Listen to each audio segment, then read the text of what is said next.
Hi friends, welcome back to SF creative. അപ്പോൾ നമ്മളിന്ന് കുറച്ച് ഡീറ്റെയിൽ ആയിട്ട് തന്നെ ക്ലോക്ക് ഉണ്ടാക്കുന്നതിനെക്കുറിച്ച് ഒന്ന് പറഞ്ഞു തരാൻ വേണ്ടിയാണ് ഈ ഒരു വീഡിയോ അപ്ലോഡ് ചെയ്യുന്നത്. അതായത് നമ്മൾ ആ ഒരു ക്ലോക്ക് ഉണ്ടാക്കുമ്പോൾ എന്തൊക്കെ ശ്രദ്ധിക്കണം, അങ്ങനെയുള്ള കാര്യങ്ങൾ. നമ്മളെപ്പോഴും ബേസ് ഇങ്ങനെ ചെയ്യുന്നത് നമ്മുടെ ക്ലോക്കിന് പെർഫെക്ഷന് വേണ്ടിയാണ്. അപ്പോൾ എന്തായാലും നമ്മൾ എന്തൊക്കെ ബ്ലാക്കോ വൈറ്റോ ഏതാണെന്ന് വെച്ചാൽ സൂട്ടായിട്ടുള്ളത് നമ്മൾ എന്തായാലും ബേസ് ഇങ്ങനെ കോട്ട് ചെയ്ത് കൊടുക്കണം. അത് നമ്മുടെ ക്ലോക്ക് ലാസ്റ്റ് ഒരു പെർഫെക്ഷന് വേണ്ടി നമ്മൾ വളരെ ഹെൽപ്ഫുൾ ചെയ്യും.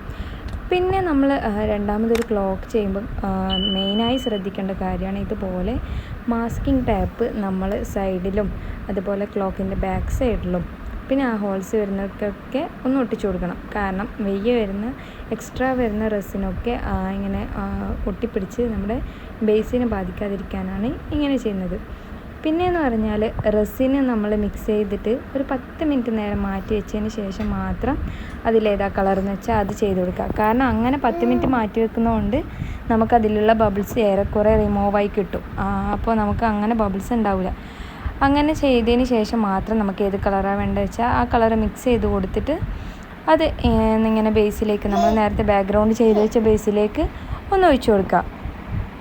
എന്നിട്ട് പിന്നെ നമ്മൾ ഇതിൽ മെയിനായി ശ്രദ്ധിക്കേണ്ടത് ബബിൾസ് റിമൂവിങ് സ്പ്രേ മസ്റ്റായിട്ടും നമ്മൾ അടിക്കണം. പിന്നെ എല്ലാവർക്കും ഉണ്ടാകുന്നൊരു ഡൗട്ടാണ്, നമ്മൾ ഈ റെസിൻ ആർട്ട് ചെയ്യുമ്പോൾ അതിൽ ഏത് ടൈപ്പാണ് നമ്മൾ പ്രിൻ്റ് എടുക്കുന്നത്. ഒന്നെങ്കിൽ ഏറ്റവും നല്ല ഓപ്ഷൻ എന്ന് പറഞ്ഞാൽ ക്ലിയർ സ്റ്റിക്കർ എടുക്കുന്നത്, അല്ലെങ്കിൽ നമുക്ക് എന്താക്കാം കാർഡ് ടൈപ്പ് എടുക്കാം. പക്ഷേ എന്നാലും എൻ്റെ ഒരു അഭിപ്രായം നമ്മൾ മെയിനായിട്ട് റെസിൻ ആർട്ട് യൂസ് ചെയ്യുമ്പോൾ ക്ലിയർ സ്റ്റിക്കർ ആയിരിക്കണം നമ്മൾ പ്രിൻ്റ് എടുക്കേണ്ടത്. അത് കടയിൽ പോയി ക്ലിയർ സ്റ്റിക്കർ എന്ന് പറഞ്ഞാൽ അവർ ആ ഒരു പ്രിൻറ്റിങ് ഷോപ്പിൽ അത് അവൈലബിൾ ആയിരിക്കും. അപ്പോൾ നമുക്ക് ആ ഒരു ഇതിൽ തന്നെ അവർ നമുക്ക് പ്രിൻ്റ് ചെയ്ത് തരും. അതാണ് റെസിൻ ആർട്ടിന് മെയിനായിട്ട് യൂസ് ചെയ്യുന്നത്. ഇത് എല്ലാവർക്കും ഉണ്ടാകുന്ന ഒരു ഡൗട്ടാണ് ഏതാണ് നമ്മൾ പ്രിൻ്റ് എടുക്കുന്നത് എന്നുള്ളത്.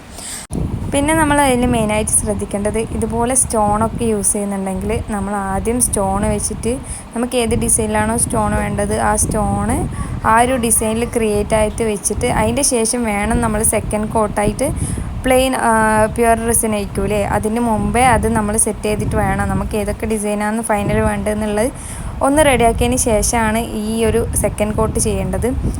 പിന്നെ നമുക്ക് ആ ഒരു കോട്ട് ചെയ്തതിന് ശേഷം എക്സ്ട്രാ ഡിസൈൻസൊക്കെ അതിൽ ഇങ്ങനെ വേണമെന്നെങ്കിൽ, അതായത് ലൈക്ക് ഇങ്ങനത്തെ ലിറ്റിൽ ഫ്ലവേഴ്സ് അല്ലെങ്കിൽ ഇങ്ങനെ ഗ്ലിറ്റേഴ്സ്, പിന്നെന്താ സ്റ്റോൺസ്, ചെറിയ മിനി സ്റ്റോൺസ്, ഇതൊക്കെ നമുക്ക് അതിൽ വെക്കണമെങ്കിൽ ഒരു ലാസ്റ്റ് ഇതൊക്കെ കഴിഞ്ഞതിന് ശേഷം നമുക്ക് ഇങ്ങനെ ഇട്ട് കൊടുക്കാം. പിന്നെ അതുപോലെ തന്നെ ആ ഒരു സൈഡിൽ വെച്ച ആ സ്റ്റോൺസിൻ്റെ മീത്തയും നമ്മൾ റെസിൻ വെച്ച് കൊടുക്കണം. എന്നാൽ മാത്രമേ അത് ആ ഒരു ക്ലോക്കുമായിട്ട് ചേർന്ന് കിട്ടുള്ളൂ. ഇല്ലെങ്കിൽ അതിൽ നിന്ന് ഇളകിപ്പോകാനുള്ള ചാൻസ് വളരെ കൂടുതലാണ്. പിന്നെ ഇത് നമുക്ക് ഏത് ഡിസൈനിലാണ് വേണ്ടത് ആ ഒരു സൈഡിൽ ബോർഡറിലേക്കാക്കി ഇങ്ങനെ വെച്ച് കൊടുക്കണം. പിന്നെ എന്ത് വേണമെങ്കിലും ഇങ്ങനെ ചെയ്യുമ്പോൾ ഈ ഒരു സ്റ്റെപ്പ് ബൈ സ്റ്റെപ്പിലാണ് നമ്മൾ ഈ ഒരു ഓർഡറിലാണ് ചെയ്യേണ്ടത്.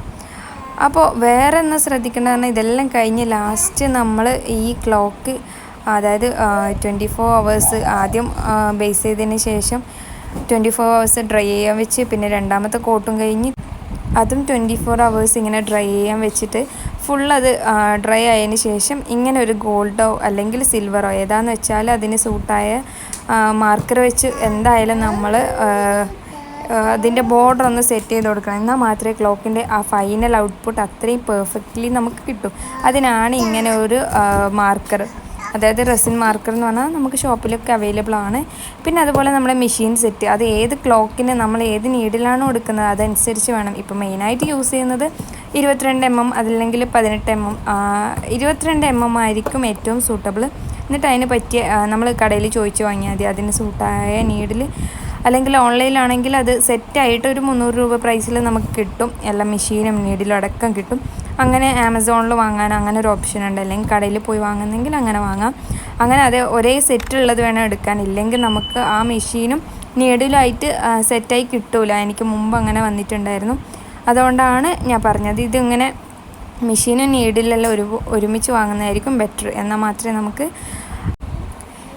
നമുക്ക് ഈ ക്ലോക്ക് വർക്ക് ചെയ്യുന്ന ക്ലോക്കായിട്ട് നമുക്ക് കിട്ടുമോ. ഇല്ലെങ്കിൽ അത് പകുതിക്ക് വെച്ച് എന്തെങ്കിലും ഡാമേജോ എന്തെങ്കിലും സംഭവിക്കും. അപ്പോൾ നമ്മൾ കസ്റ്റമർക്ക് കൊടുക്കുന്നതിന് മുമ്പ് ഇതൊക്കെ ചെക്ക് ചെയ്തിട്ടാണ് കൊടുക്കുക. അപ്പോൾ ഈ ഒരു ക്ലോക്കിൻ്റെ ഫൈനൽ ഔട്ട്പുട്ട് എന്ന് പറയുന്നത് ഇതാണ്. അപ്പോൾ നിങ്ങൾക്ക് ഇഷ്ടമായാൽ ലൈക്കും ഷെയറും ഒപ്പം കമൻറ്റും ചെയ്യുക. നിങ്ങൾക്ക് എന്ത് സംശയം ഉണ്ടെങ്കിൽ അതറിയുന്നതാണെങ്കിൽ ഞാൻ പറഞ്ഞു തരുന്നതായിരിക്കും. എന്ത് ഡൗട്ട് ഉണ്ടെങ്കിലും കമൻറ്റ് ചെയ്യുക. പിന്നെ ഇതുവരെ എൻ്റെ ചാനൽ സബ്സ്ക്രൈബ് ചെയ്തവരാണെങ്കിൽ ഒന്ന് സബ്സ്ക്രൈബ് കൂടി ചെയ്യണേ. ഓൾമോസ്റ്റ് ഡൗട്ടൊക്കെ റെസിൻ ആർട്ടിൽ നമ്മൾ ക്ലോക്ക് ചെയ്യുമ്പോൾ ഇതൊക്കെ ഞാൻ പറഞ്ഞിട്ടുണ്ടെന്നാണ് വിശ്വസിക്കുന്നത്. അപ്പോൾ ഇനി എന്തെങ്കിലും ഡൗട്ട് ഉണ്ടെങ്കിൽ നിങ്ങൾ കമൻറ്റ് ചോദിച്ചാൽ ഞാൻ അതിന് റിപ്ലൈ തരുന്നതായിരിക്കും. Thank you for watching.